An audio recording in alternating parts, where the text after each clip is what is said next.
నమస్కారం అండి. శ్రీ మాతా ఆస్ట్రాలజీ అభిమానులకు స్వాగతం. నా పేరు నారాయణ పండిట్. మనము ఈరోజు ఈ వీడియోలో ఒక ముఖ్యమైన విషయాన్ని తెలుసుకుందాం. అది ఏమిటిది అంటే, మన జాతకంలో ధనాన్ని ఇచ్చేవి రెండే స్థానాలు. ఒకటి ద్వితీయ స్థానం లగ్నం నుండి, తర్వాతది 9వ భావం. ఈ రెండు మనకు ధన సంపాదన ఇచ్చిండేది. రెండో భావం బాగుంది అంటే ఆ వ్యక్తి తన స్వయం కృషి సంపాదన బాగా ఉంటుందని చెప్పచ్చు. అంటే తను సొంతంగా సంపాదించేది, తన తెలివితేటలతో, తన కుటుంబ సభ్యుల సహకారంతో ఆ జాతకుడు సంపాదించే సంపాదన అని చెప్పచ్చు. అలాగే 9వ భావం బాగుంటే పూర్వీకుల ఆస్తులు బాగా రావచ్చు. అంటే తల్లిదండ్రులు సంపాదించిన ఆస్తి ఉండొచ్చు, లేదా వాళ్ళ తాతగారి ఆస్తులు బాగుండొచ్చు, అవి రావచ్చు.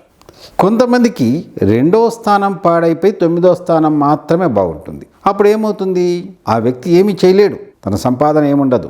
ఏమున్నా తల్లిదండ్రుల వ్యాపారాలు, తల్లిదండ్రుల ఆస్తిపాస్తులు అనుభవిస్తూ ఆ వ్యాపారాలే కంటిన్యూ చేస్తూ ఉంటాడు.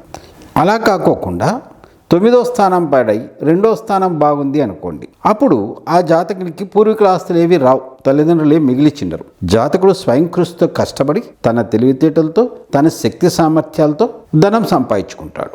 ఆ గ్రహం ఎంత శుభత్వాన్ని పొందితే అంత ఎక్కువ ధనం సంపాదిస్తాడు. శుభత్వం అనేది మీడియంగా ఉంటే మధ్య రకంగా ఉంటాడు. శుభత్వం అనేది మళ్ళా బలహీనంగా ఉంటే కనుక తక్కువ ధనం సంపాదిస్తాడు, సరిపడనంత మాత్రమే సంపాదిస్తాడు. ఈ విధంగా మనం అంచనా ఇచ్చు ధన సంపాదనకు. అయితే ఇక్కడ మరి 2వ స్థానము, 2వ స్థానాధిపతి, 9వ స్థానము, 9వ స్థానాధిపతి పాడైనాడు, అప్పుడు ఎలా ధన సంపాదన? అంతే కదా. ఇప్పుడు రెండు పాడైపోతే మాకు స్వయం కృషి సంపాదన ఉండదు, పూర్వీకుల ఆస్తులు ఉండవు. మరి ఏ విధంగా సంపాదన? వాళ్ళు ఎలా జీవిస్తారు? భూమి మీద కష్టం కదా. కానీ వీరు కూడా చాలా ఇబ్బందులు పడతా అంటారు డబ్బుకు. అలా ఉన్నప్పుడు మీ జాతకంలో బాగలేదండి, 2వ స్థానం 9వ స్థానం అన్నప్పుడు మీరు ఒక్క పని చేయొచ్చు. మీ జాతకంలో ద్వితీయాధిపతి ఎవరో తెలుసుకోండి. ద్వితీయాధిపతి మీ లగ్నానికి శుభుడా పాపే అని చూడండి. ఇప్పుడు మేషలగ్నం అనుకోండి, మేషలగ్నానికి 2వ స్థానాధిపతి శుక్రుడు పాపి కదా. ఎందుకంటే అది శనివర్గము, ఇది గురువర్గం. అదేవిధంగా ధనుసు లగ్నానికి 2వ స్థానాధిపతి శని పాపి కదా. కుంభలగ్నానికి 2వ స్థానాధిపతి గురువు పాపి కదా. తులా లగ్నానికి 2వ స్థానాధిపతి కుజుడు పాపి కదా. మిథున లగ్నానికి 2వ స్థానాధిపతి చంద్రుడు పాపి. కర్కాటక లగ్నానికి 2వ స్థానాధిపతి రవి పాపి. సింహ లగ్నానికి 2వ స్థానాధిపతి బుధుడు పాపి. నేను ఇప్పుడైతే పాపులని ఏవేవే చెప్పానో ఆ లగ్నం వారు చేయాల్సిందేమి, మేషలగ్నం వారు అనుకోండి. మేషలగ్నం వారైతే శుక్రుడు పాపి కాబట్టి లలితాదేవిని కానీ, గాయత్రీదేవిని కానీ, లేదా దుర్గాదేవిని కానీ, వీరిలో ఎవరైనా కానీ మీరు ఉదయము శుభ్రంగా స్నానం చేసి శుచిగా ఉండి అమ్మవారి ఫోటో, మీకు నచ్చిన అమ్మవారు ఎవరైనా కానీ మీ ఇంట్లో ఉంటే ఆ ఫోటో పెట్టుకొని, ఆ ఫోటో కింద ఒక చిన్న పేపర్ పెట్టండి కుంకుమ వేసుకోవడానికి. కొద్దిగా కుంకుమ తీసుకొని కొద్దిగా వేసుకుంటూ ఆ అమ్మవారి యొక్క మంత్రం ఏదైనా పర్వాలేదు, చిన్నదైనా పర్వాలేదు, పెద్దదైనా పర్వాలేదు, మంచి మంత్రం తీసుకొని దాన్ని ఉచ్చారణ చేసుకుంటూ కొద్దిగా కుంకుమ ఆ పేపర్ మీద వేయండి. ఇలా ఆ మంత్రాన్ని రోజు ఉదయం 108 మార్లు పఠించండి. అదేవిధంగా సాయంత్రం 7 గంటల పైన 9 గంటల లోపల ఎప్పుడైనా కానీ ఇదే విధంగా మళ్ళా చేయండి. ఇలా 2 పూటల మీరు చేస్తూ ఉంటే మీ జాతకంలో ధనాదాయమైన 2 స్థానాలు దెబ్బతిన్నప్పటికీ మీకు డబ్బు అనేది ఏదో విధంగా వచ్చి తీరుతుంది. ఇది మీరు 1 సంవత్సరం పాటు చేయండి, మీ అభివృద్ధి ఎలా ఉంటుందో మీరే చూడండి. అప్పుడు మీకు నచ్చితే నాకు వస్తుంది, ఇది పూజిస్తానే, డబ్బు ఏదో విధంగా వస్తుంది అనుకుంటే కంటిన్యూ చేయండి. వచ్చిన నష్టం ఏముంది? అది ఏదో విధంగా మీకు వస్తుంది, ఖచ్చితంగా వస్తుంది డబ్బు. లేదా అలా లేదు అంటే ఇక్కడ ఒక రాగిరేఖ యంత్రం ఉంటుంది. ఇది లలితాదేవి యంత్రం కానీ, దుర్గా యంత్రం కానీ ఉంటుంది. ఆ యంత్రాన్ని కొన్ని ప్రత్యేకమైన పూజలు చేస్తారు. ఆ పూజలు చాలా రహస్యంగా ఉంటాయి.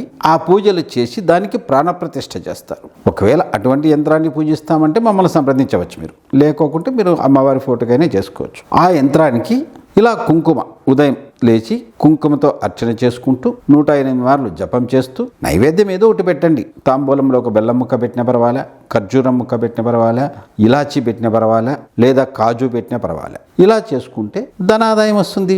మేషలగ్నం వారికి మాత్రమే ఇది. తర్వాత మీకు మిథున లగ్నం ఉందనుకోండి, ద్వితీయాధిపతి చంద్రుడు పాపి కదా. చంద్రునికి ప్రత్యంతర దేవత అయిన శివుని పూజించండి. శివుని అభిషేకం చేయొచ్చు, లేదా అర్చన చేయొచ్చు, లేదా శివనామస్మరణ 108 మార్లు జపం చేయొచ్చు. ఇలా చేసుకుంటూ పోతే ఇప్పుడు మనం ఎలా అమ్మవారికి చేసామో ఆ విధంగా శివునికి ఇష్టంగా ఇష్టదైవంగా పూజిస్తూ రావాలి. ఇలా చేస్తూ ఉంటే మీకు ధనాదాయం వస్తుంది. ఎవరికి? మిథున లగ్నం వారికి. కర్కాటక లగ్నం వారికి కూడా కర్కాటక లగ్నం వారికి కూడా శివుని పూజించాలి. శివుని పూజించడం వల్ల చాలా భక్తిగా పూజించాలి. మీరు ఆ భగవంతుని మీద డైరెక్ట్గా మీరు అడుగుతున్నట్లుగా పూజించాలి. అలా పూజిస్తే కనుక మీకు ధనాదాయం వస్తుంది.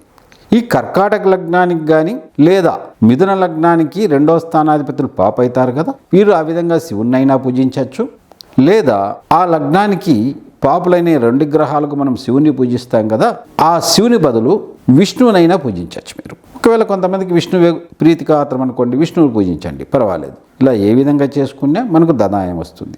లేదు ఇవన్నీ మనకు కుదరవు అనుకుంటే శివాలయంలో మీరు రోజు మిథున లగ్నం వల్ల అయితే శివాలయంలో మీరు బియ్యం దానం ఇవ్వడం కానీ, అంటే అక్కడ ఏదైనా అన్నదానం చేస్తుంటే బియ్యం దానం ఇవ్వండి మీకు తోచినంత. లేదా అన్నదానం చేయడం కానీ, లేదా అన్నదానం కూడా చేయలేము అంటే ప్రసాదంగా అన్నం ఏదైనా పులిహోరనో ఇంకోటో స్వీట్ అన్నముగా చేసి అక్కడ ప్రసాదంగా పంచండి. అదేవిధంగా మనము కర్కాటక లగ్నం వారికి అయితే గోధుమ పాయసం చేసి ప్రసాదంగా పంచండి.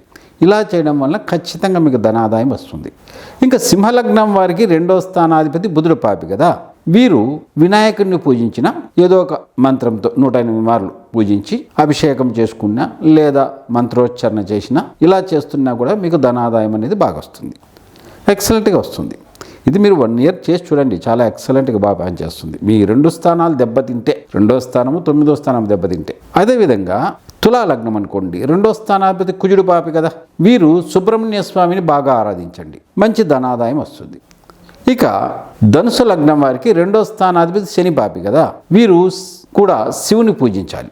శివుని బాగా పూజిస్తే కనుక చాలా ఎక్సలెంట్గా ధనాదాయాన్ని పొందుతారు. కుంభ లగ్నం వారికి 2వ స్థానాధిపతి గురువు పాపి కదా, వీరు వచ్చేసి విష్ణుదేవుణ్ణి పూజించండి, మంచి ధనాదాయం వస్తుంది. మీకు తోచిన రీతిలో ఏదో విధంగా పూజ చేయండి. మనం ధనం భక్తిగా చేసేది ముఖ్యం అక్కడ. అలా చేసుకుంటే కనుక ఈ లగ్నం వారు ధనాదాయాన్ని పొందుతారు. ఇంకా అవి శుభులై ఉండే లగ్నాలకు మంచిదే కదా. ఆ శుభులై ఉండే లగ్నాలకు 2వ స్థానాధిపతి శుభుడుగా ఉండే లగ్నాలు ఏవేవి చూడండి. మీన లగ్నానికి 2వ స్థానాధిపతి కుజుడు శుభుడే కదా. అలాగే వృషభ లగ్నానికి 2వ స్థానాధిపతి బుధుడు శుభుడు. కన్యా లగ్నానికి 2వ స్థానాధిపతి శుక్రుడు శుభుడు. మకర లగ్నానికి 2వ స్థానాధిపతి శని శుభుడు. వృశ్చిక లగ్నానికి 2వ స్థానాధిపతి గురువు శుభుడు కదా. ఈ లగ్నం వారికి 2వ స్థానాధిపతి నీచపడిన కంబస్ట్ అయినా అంటే అస్తంగతమైనా కానీ వారు మాత్రము డైరెక్ట్గా గ్రహాన్ని పూజించాలి.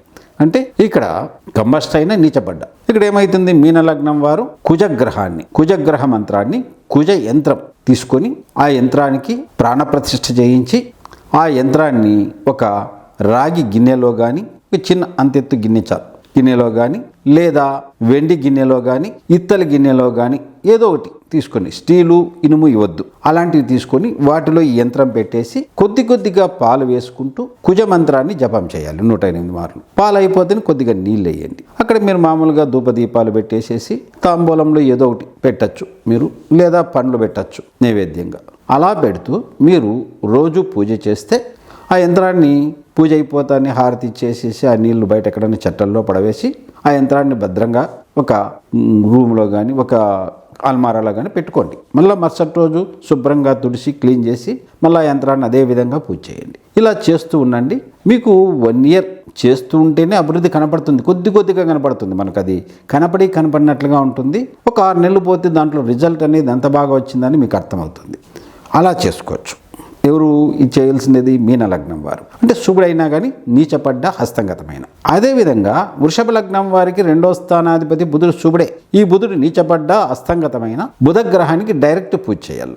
బుధ మంత్రం చదువుతూ బుధ యంత్రం తీసుకొని, ఇప్పుడు మనము కుజ యంత్రానికి ఎలా చెప్పానో అదే విధంగా దీన్ని పూజ చేసుకుంటే చాలా ధనాదాయం అనేది బాగా వస్తుంది. అదేవిధంగా కన్యా లగ్నానికి 2వ స్థానాధిపతి శుక్రుడు శుభుడే. ఈ శుక్రుడు హస్తంగతమైన నీచపడ్డ డైరెక్ట్గా శుక్రగ్రహం యంత్రం తీసుకొని అది పైన మనం ఆ యంత్రాలు చెప్పినట్లుగానే ఇక్కడ పెట్టి శుక్రుని యొక్క మంత్రాన్ని మీరు జపం చేయాలి. చేస్తే కనుక అద్భుతంగా పనిచేస్తుంది.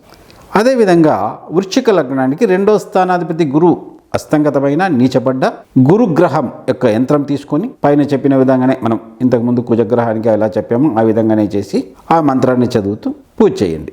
ఇలా మీరు చేస్తూ ఉంటే మీకు మంచి రిజల్ట్ వస్తుంది. అలాగే మకర లగ్నానికి 2వ స్థానాధిపతి అయిన శని నీచపడ్డ అస్తంగతమైన శని యంత్రం తీసుకొని, శని యంత్రం ఇంట్లో ఉండొచ్చునా లేదో అని అనుమానం అక్కర్లేదు, ఉండొచ్చు, మీకు ఏం ప్రాబ్లం లేదు. మన దేవాలయాల్లోనే నవగ్రహాలు స్థాపించినప్పుడు, మనం కొత్తగా ఇంట్లో ప్రవేశించినప్పుడు కూడా నవగ్రహాలను పూజ చేస్తాం కదా, మరి ఎందుకు ఉండకూడదు, ఉండొచ్చు. కాబట్టి శనియంత్రాన్ని తీసుకొని అదే విధంగా పూజ చేయండి. ఆయా లగ్నం వారు ఈ గ్రహాలకు చేసుకుంటే అద్భుతమైన ఫలితాలు వస్తాయి. ఇందులో కంగారు పడి అయ్యో మాకు 2 స్థానాలు దెబ్బతిన్నాయి, ఈ 2వ స్థానాధిపతి నీచపడ్డాడు, అస్తంగతమైనాడు ఇలా అనుకోనక్కర్లేదు. ఈ లగ్నాల వాళ్ళు ఈ విధంగా పూజ చేస్తే మీకు ధనాదాయము ఏదో విధంగా ఇంప్రూవ్మెంట్ అయ్యే అవకాశం 100% ఉంటుంది. ఇవి చేసి చూడండి, చాలా పెద్ద కష్టమైన పద్ధతి కాదు, పెద్ద పెద్ద పూజలు అక్కర్లేదు. మీరు ఎక్కడ గుళ్ళో పోయి అర్చనలు చేయించల్లా, హోమాలు చేయించల్లా, ఇవన్నీ అవసరం లే, మీ ఇంట్లో మీరు చేసుకోవచ్చు.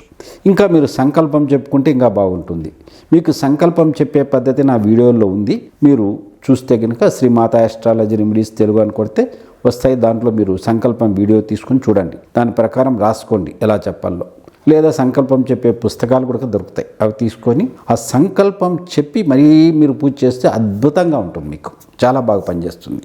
ఇలా చేసుకోండి. ఇలా చేసుకుంటే డబ్బు లేదు అనేది ఉండదు, సంపాదిస్తారు మీరు ఏదో విధంగా, ఖచ్చితంగా ధనాదాయం వస్తుంది. ఇది మీకు చాలా ఉపయోగపడుతుంది అనుకుంటున్నాను. ఈ వీడియో మీకు నచ్చినట్లయితే షేర్ చేయండి, లైక్ కొట్టండి, సబ్స్క్రైబ్ చేసుకునండి.